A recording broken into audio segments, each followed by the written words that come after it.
The whole world really was looking at the Supreme Court as it delivered that ruling that nullified President Uhuru Kenyatta's re-election. And today, yet again, all eyes focusing at the same place again as we wait to hear just the reasons why that election was nullified. We're expecting that to happen any moment now, actually any moment from 10 a.m. That was the information given by the Supreme Court officials. And so we'll be crossing over there live and direct just to get to hear what reasons the judges will give for annulling that re-election, something that has been termed as a landmark ruling here in Africa and also across the world. So that is our top story this morning. And as we begin our conversation here in studio, I just want us to take a look at some of the dissenting voices with regard to that particular ruling that was made on the 1st of September. I respectfully disagree with the decision of the majority, and in accordance with Section 26(2) of the Supreme Court Act, I will issue my full dissenting judgment within 21 days. I would dismiss in its entirety the petition which came up before us, as it was devoid of requisite supporting evidence, just as it did not rest upon the pillars of the Constitution, the ordinary law, or the pertinent elements inherent in the configuration of a democratic election. The majority have not attempted to give any reasons in this short summary. But let me add this. Election is not an event. It is a process from the beginning to the end. We will, I believe, be able to demonstrate why we reached our conclusion that taking the totality of the entire exercise, we were satisfied that the election was not conducted in accordance with the dictates of the Constitution. Now, having heard from both sides, I want to read the final orders. Consequent upon the above findings, and as to what orders, declarations, and reliefs this court should grant, the following are the orders of the court pursuant to Article 142 and 3 of the Constitution and Rule 22 of the Supreme Court Presidential Election Rules.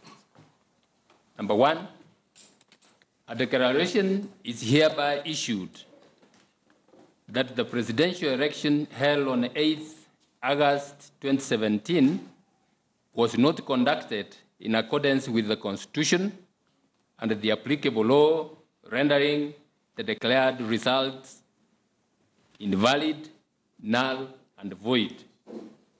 Number 2, a declaration is hereby issued that the third respondent was not validly declared as the president-elect, and that the declaration is invalid, null, and void.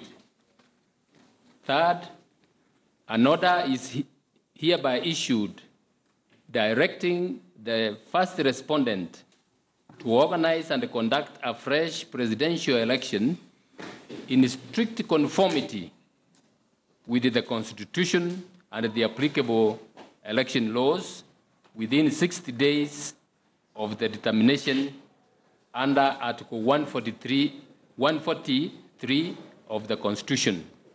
Regarding costs, each party shall bear its own costs. A detailed judgment containing... All right, so that is the landmark ruling that was made on the 1st of September, and you just got to hear what Njoki Ndungu and Jackson Ojwang had to say with regard to it, and the reasons, the basic reasons why that election was nullified. We're waiting to hear the full details of that. That's happening in a few minutes, actually, from any time from 10 a.m. We have the live pictures from the Supreme Court, final preparations really being made there, and we'll be crossing over there shortly once that session begins. But for now, though, I'd like us to have a conversation here in studio, and I'll introduce my panel of guests, brilliant minds today, a battery of lawyers here, that's what they're called. I'll start from my extreme right, Felix Odhiambo, who's an electoral law and governance expert. He's also a lawyer. Thank you very much, Felix, for joining us. At the center, the lady in the panel, we have Joy Brandam Devo. She's a lawyer, and I understand that you're a former magistrate. Yes. Maybe you'll talk to us about if you got any sort of intimidation back in the day. We also have Nelson Harvey, who is also a lawyer. Thank you for your time, Nelson. So I'd like to start with the lady in the panel, and I'll ask you, what must the Supreme Court prove today? They have nothing to prove, actually. All they have to do is give us the reasons as to why they arrived at the conclusions that they delivered on the 1st of September. Mm-hmm. Because in our jurisprudential experience, with the 2013 petition and with this particular petition, the judges have adopted the means of giving us the decision and waiting to give us the reasons later. Mm-hmm. So today what we're expecting from them is what the judge just said, the CJ just said. We will explain to you why we have arrived at this decision, but in the meantime, here is what we have decided, and here is what needs to be done while we come up with this. So that's what we're waiting for today. All right. Exactly how did they arrive at the decision that they delivered on the 1st of September? All right. Now, Felix, that ruling that we just had there was described as a bombshell. Are we expecting anything different, from what was given on the 1st of September? Thank you very much. Well, it is a bombshell, and I think its significance and impact will not just be felt in Kenya or in Africa, but internationally as well. I have seen the decision by the Supreme Court and the fact that they invalidated an election has gained traction and has predominated debate, including yesterday, I think, or the day before, Hillary Clinton weighing on it. Contrary to what many people think, the judgment today will not disclose anything new. I've seen people saying, believing that the new orders will be issued by the Supreme Court today. The orders were issued when they made the determination on the 1st of September. What remains is elaboration of that particular judgment. But from an election management perspective, and going by what Judge Maraga said, that the election is not an event but a process. Yes. I hope and believe that the reasoned judgment by the Supreme Court will give pointers and point to specific areas that we need to improve, particularly on IEBC, to be able to conduct a democratic and free, fair process during the fresh presidential elections. All right, Nelson, now just coming off what Felix is saying, and he's saying that, we're not expecting anything that is extremely different from what was given on the 1st of September. But just going back to the sentiments that were expressed by residents in Nyeri, and that maybe is the same across the country, they really want to know, why is it that my ballot, the one that I cast, did not deliver my president or my preferred president? They still want something. So what is that thing that the judges must tell Kenyans today? The most important thing that must be understood is that a decision need not only conform to the requirements of the law, but must also be just and satisfy the needs of those who benefit from it. Now, this is not a excuse me. This is not a private issue between two individuals. It's a matter that concerns the entire state. It was the expectation of all Kenyans that, unlike 2013, this time the Supreme Court will, by the 1st of September, return a well-reasoned decision, so that by the time the individuals leave the Supreme Court and by the time the decision is being read to the entire nation, everybody is satisfied on a certainty as to what has motivated the court to come at that particular determination. But that did not happen. And therein lies the biggest problem. You see, when a judicial officer has to give a determination first, then navigate through the evidence and the law to arrive at the determination which he has already given, it gives an impression to the public that this is a predetermined outcome, and then somebody is working backwards to ensure that that outcome is justified. But not necessarily so. I think the Supreme Court judges are well informed in the law, and by the time they were coming up with the determination, they'd interrogated all the facts to arrive at that determination. But justice requires that all those who are affected by the decision be satisfied in the manner in which it's arrived at, even if it is against them. So for that reason, we expect today the Supreme Court to explain with a lot of detail why they came to the conclusion that the IEBC did not conduct this election in the manner provided for in the Constitution and the law. And look, we have seen the entire house of IEBC fall apart by itself. And why could it be falling apart for that, for that particular reason?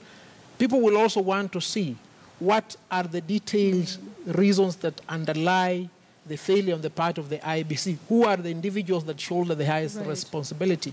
Why didn't the Supreme Court order a recount? Why did the Supreme Court order the ballot boxes to be brought here to identify who the winner was, instead of subjecting Kenyans, quote unquote, to a laborious exercise of conducting another election? All right. These are some of the issues that are likely to come out in the final determination by the Supreme Court. All right, and it's good that you brought in the matter to do with IEBC, because quite a number of people feel that, fine, the Supreme Court came out and said that IEBC did not conduct the election as per the Constitution, and the process, had many questions around it. And, there are people who say then, what more? Should they have given Kenyans more information? Should they have given direction as to if IEBC should, indeed conduct this next presidential election, even with the questions that are surrounding them? Or, maybe we should have other people come in as NASA is suggesting. Joe, what do you think about that? Will we have more direction as what to do with IEBC as it is?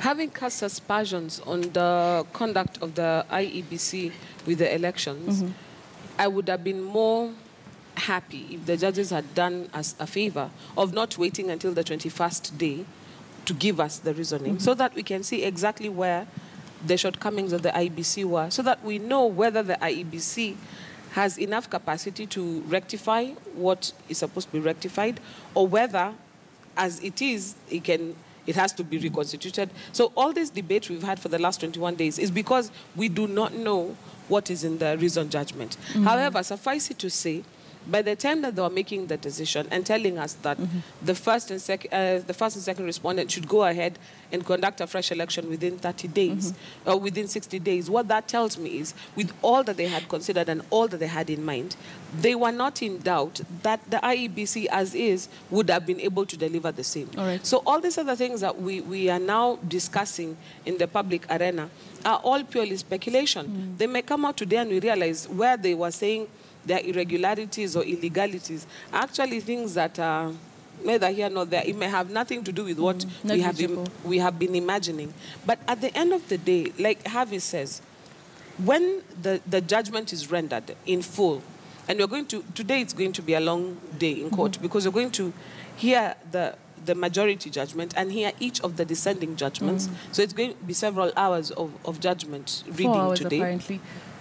When we finally come at the end of the day, we will be able to understand where the gaps are. Okay. And with the specific direction, especially to the IEBC, to do a fresh election in strict conformity with the law. All right. We would expect, therefore, they would have shown which areas of the law were not complied with, so that even for us who are observers, for us who are interested parties, we know where to put extra scrutiny on the IEBC in the conduct of the new election. All right. Felix, being an electoral law and a governance expert, what is your expectation with regard to this full verdict, aligning it to IEBC? What are your expectations on it?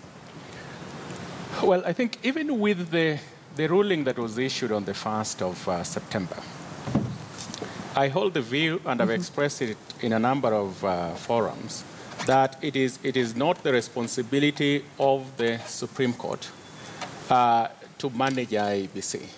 But the Supreme Court was right, and even with that ruling that they issued, as brief as it was, the indictment on the part of the IEBC, especially with respect to their conduct of 2017 election, was sufficient.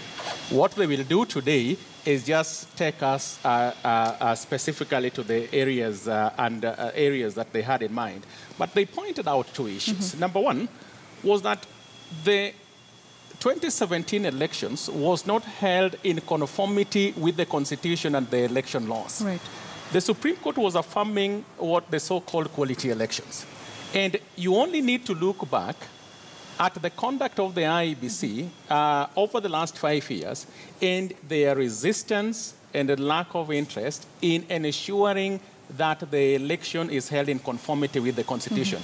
Just look at how they protested and they defended and even gone out of their way to go to court to object to certain progressive aspects of holding free, fair, and credible elections. The other thing that the Supreme Court pointed out that there were illegalities and irregularities in the manner of the transmission of the results.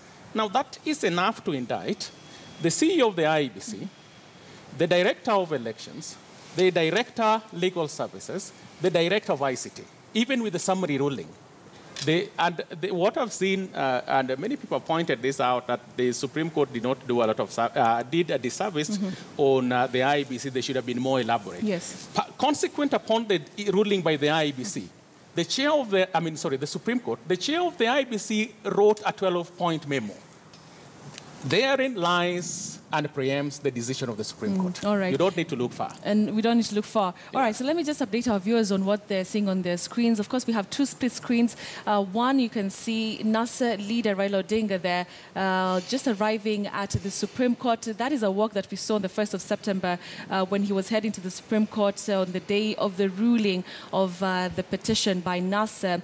Same pictures being replicated today as he's heading to the Supreme Court. He's been flanked there by the co-principals. I can see Kalonzo Musyoka and among other leaders there heading out to the Supreme Court to finally hear what the full verdict really is with regard to that petition. On the other side of the screens, you can see the Supreme Court, the courtroom really almost abuzz with activities. Quite a number of people also making their way in. Remember that this was supposed to be happening any moment from 10 a.m. And as you can see, it's just 2 minutes past the hour. And any moment now, we're expecting that it's going to be a packed courtroom, and we'll be getting to see the bench, the Supreme Court judges, all make their way into of course, into the courtroom just to be able to give that full verdict that has been really anticipated right here in the country and even across the region. Remember that Kenya is said to have entered the historic books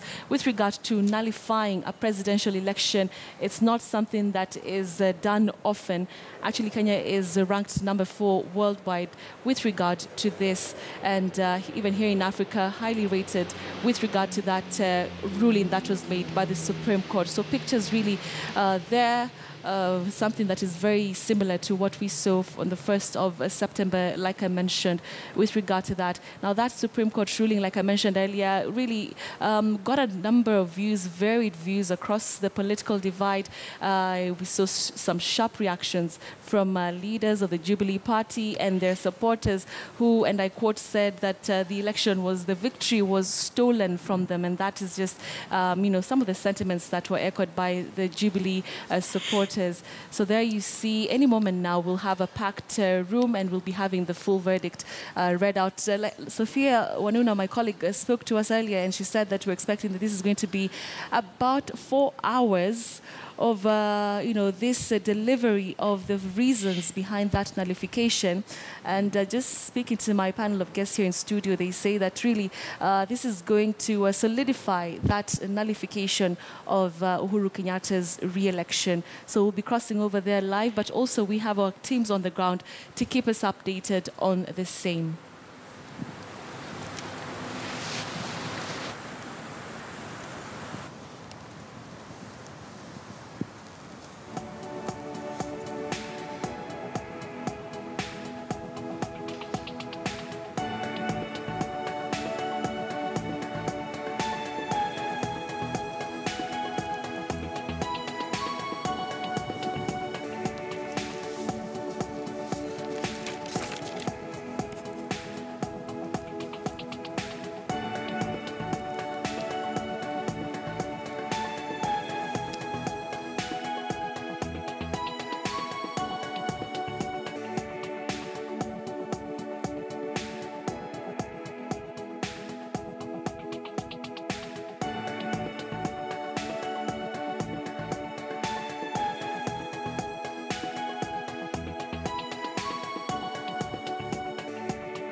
right, so we'll be crossing over there live. As you can see, quite a number of familiar faces with regard to the lead counsel of NASA, of President Uhuru Kenyatta, and the IEBC all have made their way into the courtroom. Let me just hear the views of my panel of guests. And I want us to discuss something that happened yesterday. Yesterday was quite a busy day at the Supreme Court across the country with protests and demonstrations. And Nelson, I'd just like to hear your views. Yesterday, the CJ came out and said, and I'll read out part of the statement he made, and he said, if leaders are tired of having a strong and independent judiciary, they should call for a referendum and abolish it altogether. And the question really is, how did we get here? How did we get to a place where, there are these petitions to remove, the CJ himself? I hear that it has still not been withdrawn completely, and the two other judges. Well, it must be understood that this is the first time in history for a Chief Justice of any democratic state to come out in open public and claim that he is experiencing troublesome moments from the executive and the legislature. And unlike in his previous comments, he didn't talk about politicians. It was quite clear. They are being interfered in their work by the executive and the legislature. And he went on to elaborate. And he said, for a fact, there have been so many attacks, and even when these petitions, which are ordinarily allowed to be made under the law to question the propriety or otherwise of a judge are being made, they are followed by a crowd of violent individuals who come to protest outside the precincts of the court. And the lamentation by the Chief Justice was not in respect of their personal security as the judges, but was in respect of the fact that a big group of individuals would conglomerate on the precincts of the court without any control by the state to regulate them and indicate to them that this is not what you're supposed to do. And these are the protesters. Yes, the protesters. Yes. And it's not in the realm of conjecture anymore. These were Jubilee supporters. Now, we have a situation whereby a party that is in government is actually protesting in this manner against the government itself, because it must be understood that the judiciary is one of the three arms of the government. And then there is a big disjointer between the judiciary and the executive. And look, the main reason as to why we have fidelity in the rule of law is because the judges are supposed to work in harmonious environment where they're not threatened either physically or through speeches. And we have seen this come right from the top, from the president himself, from the deputy president, unfortunately from a member of the Law Society, Senator Kipchumba Murkomen. And this is a very bad scenario that plays out in the determination of a big dispute of this kind. And it's not just limited to the Supreme Court. You remember the Chief Justice mentioned that even in Kirinyaga, when Honorable Martha Karua was supposed to be attending court for the hearing of her petition, she was restrained from getting into court. Now, if you can restrain the determination of a legal dispute by judges mandated by the Constitution to determine that dispute, who then do you want to determine this dispute? It's a clear indicator that the Chief Justice's lamentation was this. You want to drive the country and the people into a state of anarchy, and that is not permissible in any democracy. All right. Joy, I'm coming to you in a few minutes, but I just want us to link up with my colleague Elvis Kosgei, joining us from Eldoret. Elvis, all right, I understand that you still don't have him, but we'll be speaking to him. He's going to be talking to us about the situation there. Remember that yesterday there were protests in Eldoret with regard to the petitions that have really placed two judges, quite a number of questions around them. It is alleged that they had contact with the lead counsel and principals of NASA, but those are just allegations. We just wanted to hear what the situation is like today. All right, I understand that we have him.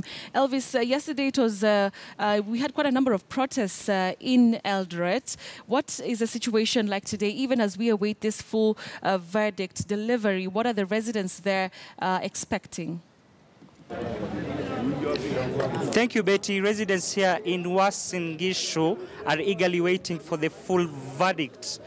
Some of the things that they think it's important to them is that they want to know the compelling reason why the Supreme Court judges annulled President Kenyatta's win during the August 8th general election, which they had thought it had gone their way. And as yesterday you mentioned here at Odinga Street, placard-waving demonstrators caused traffic, which caused a huge jam for the better part of yesterday. Na labda niweze kuzungumza na wakazi. Tunasubiri full verdict kutoka kwa majaji. Ni nini hasa matarajio yako?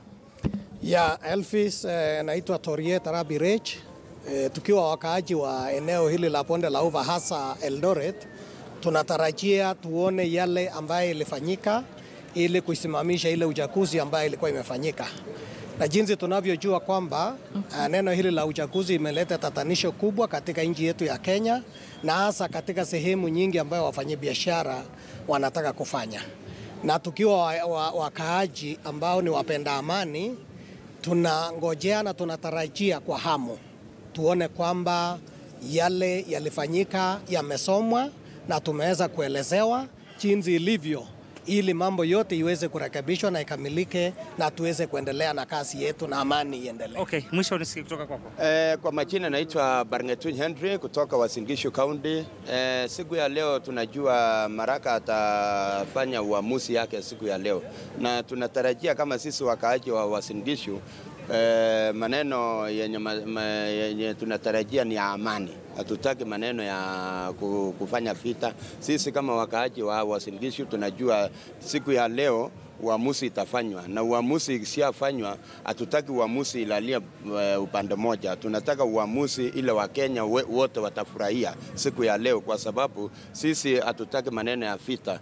Tunatarajia Maraka usilalie leo mahali pengine, tunatarajia ulalie mahali watu wote watafurahia, kwa sababu Wakenya wote wanataka amani, hatutaki furuku hata kidogo. Na siku ya leo hata saa hii inapoendelea tunaomba Mungu maneno iendelee mzuri, kwa sababu tuliona jana Maraka alitaka kufika kifua, lakini hatutaki hiyo maneno siku ya leo. Lalia upande mzuri siku ya leo Maraka. Tunaomba Mungu mwagie mafuta, alafu useme maneno ya leo hiyo ya ukweli na ya haki. Asante. Okay. Betty, thanks. You've heard from section of Uasin Gishu County residents. Of course, here currently there's relative calm along Oginga Odinga Street and also the better part of this town, Betty. All right, Elvis there reporting from Eldoret, just listening to views there of the residents as we await the full verdict by the Supreme Court judges. Let me come back to studio. Enjoy, I want to hear your thoughts about, this, the people who are calling it attacks or intimidation of the Supreme Court judges. I must say, first and foremost, there's something that Felix said that I felt I needed to respond to. Mm-hmm. When the judges delivered the abbreviated ruling, it's not even a ruling, when they give us the reasons for the determination that we're waiting for today, I did not from it see anything that was pointing a finger at any individual IEBC officer. The indictment was against the conduction of the election by the IEBC, but they did not say this officer, that officer, that officer, that officer. And but so, what do they, like, illegalities and irregularities point to? And that is what we are waiting to hear today. Okay. What do they... And even if they said there's a problem in this area and that area and that area, the correct way to go about it is to have the DPP do investigations and then move on from there. Because you cannot say the judge said this was a mistake and so all of you now, there's something. That is not how it works. We have the Constitution, we have the Elections Act, we have the Fair Administrative Actions Act. These officers are people who are protected by the law. There's a job that they have to do, and there's due process. We made a mistake as Kenyans when we allowed ourselves to be railroaded into removing the Isaac Hassan Commission, because now we've had to work with a rookie commission, and at their first hurdle, they have fallen, and now we are saying they're such bad people because they have fallen. And yet they were in their infancy even as a commission. But the Secretariat had been there for quite some time. Yes, and as Kenyans, we have to get to a place where we stop treating those people, institutions, and now that ties in with your question, even what we're doing with the courts now, it's totally unacceptable. We cannot be having every time when a decision is made that we don't like, we just go out guns blazing at whatever institution that we have said in our laws are the ones mandated to do this. What is so difficult about letting the court do its work, make a decision? When they make a decision, follow the instructions that they have given us, and go ahead as people who respect order. Because this is something we have seen across the divide. Mm-hmm. When it favors us, they're really good. When it doesn't favor us, they're the pits. That is not how it is supposed to work. But having said that now, in regard to your question, for the judges yesterday, when I saw the Chief Justice making the press conference, I was actually very surprised. Because judges traditionally do not bother to respond to you verbally. They talk to you through the pen. If you attempt to intimidate a judge, the way he responds to you is by going ahead and making his decision without any due regard to any intimidation or threat. But don't you think maybe he needed to come out because there was really some sort of public outroar and immense public interest with regard to that issue? There is public outroar, and the public outroar has been there since before even the matter was filed in court. So what happened yesterday was a culmination of several things. And look, it's one of those things where if he thinks that that is the end of this public outroar, he's obviously going to be in for a surprise, because in all other, even today, I think there are protests being planned in support of the judiciary. So that's how Kenyans do things. If that is going to be something that will make the judges catch a cold, I would be very worried. I would expect them to say, you know what? They shouldn't come out and, proclaim that this is our stance and we stand by it, because it was quite clear. But that is exactly what we expect them to do. For example, if there is a direct personal attack, for example, on a judge, that is something, of course, that you raise a flag and say, by the way, the person of Judge so-and-so was affected in this and that way.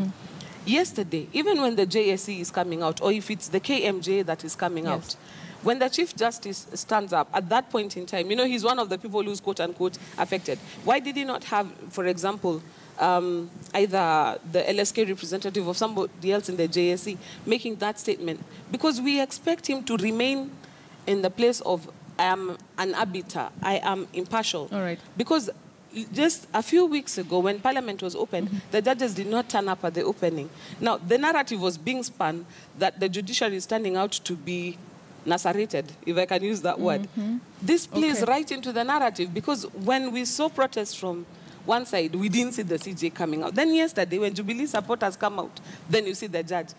It gets to a place where the court is starting to look like it is political. I wish they had just kept their peace and today come out guns blazing and let their judgment do the talking for them. Felix, I'd like to hear. She's mentioned quite a number of issues. First of all, saying that, with the small or, basic ruling that was given on 1st of September, we can't really cast aspersions on specific individuals. And also coming to what she said, that maybe the CJ did not need to come yesterday out to, speak about the independence of the judiciary.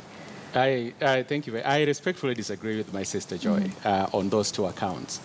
And this is why.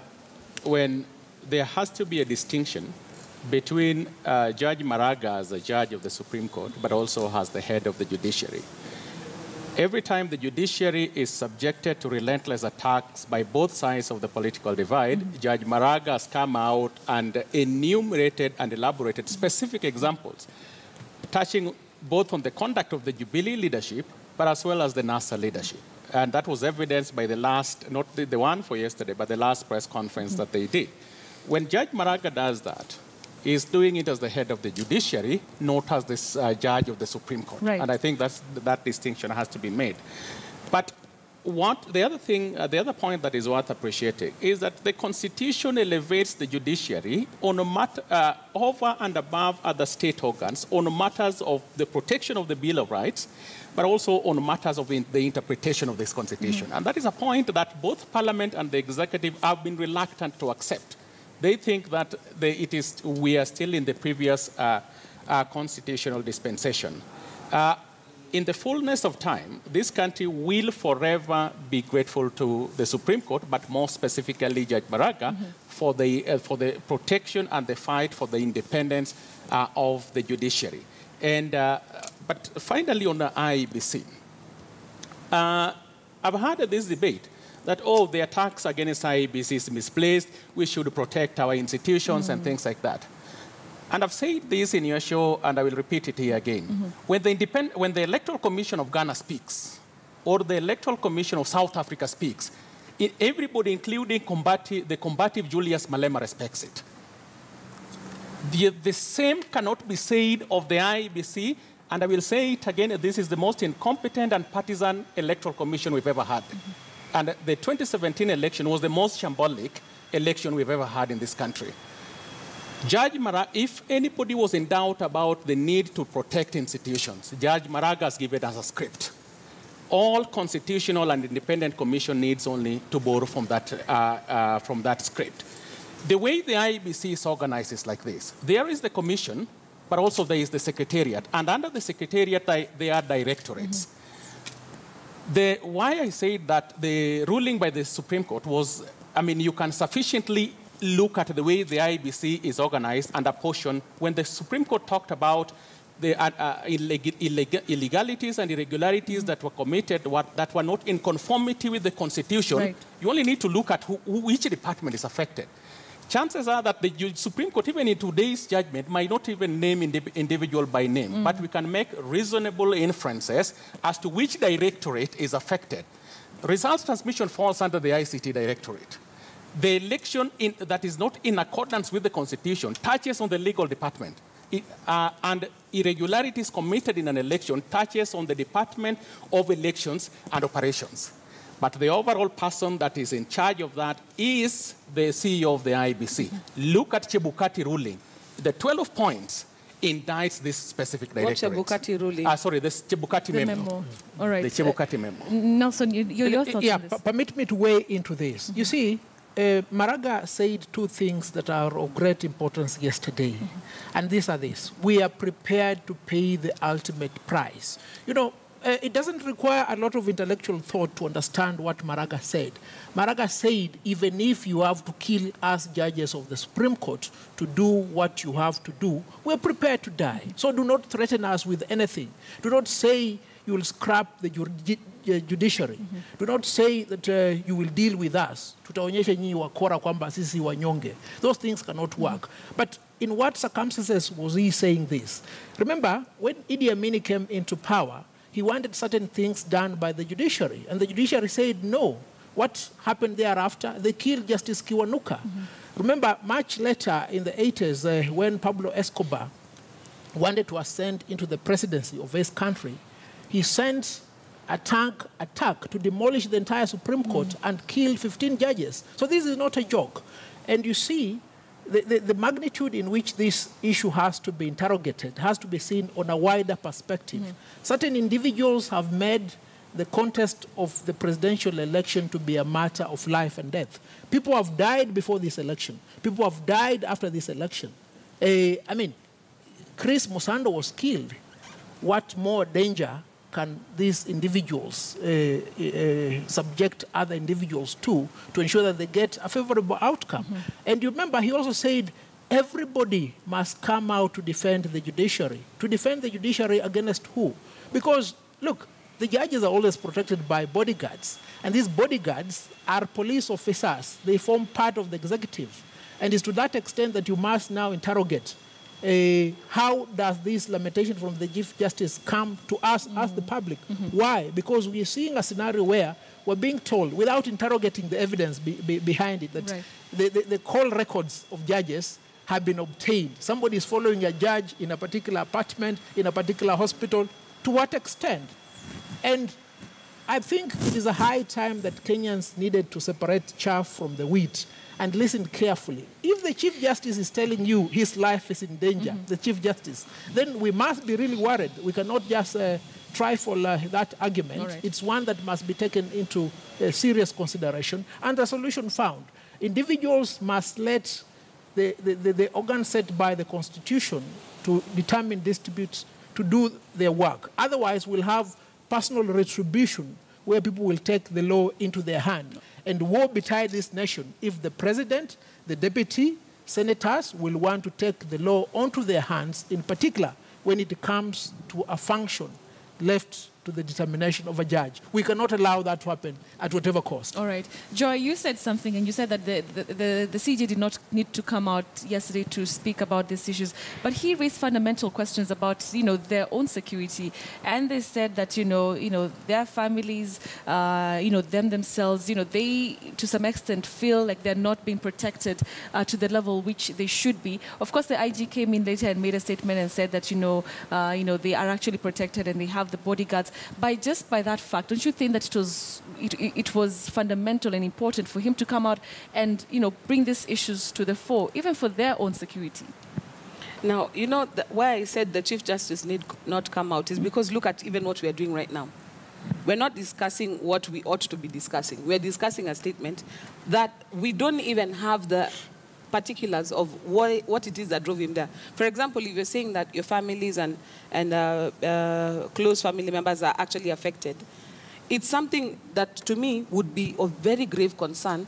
And rather than talking about it in the public arena, I would be trying to secure my family, because I am a mother, and I'd be thinking, are my children safe? How are they safe? Where but are they? because they are, you know, the kind of officers they are, they need to have state protection. And no, especially at this time when there are a lot of issues around them. Is because the protesters on the street at that point in time, I don't see how they were a threat to the family. It would tell me that there is something else going on that we don't know about that made him make that statement. So why is it being prosecuted in the public arena?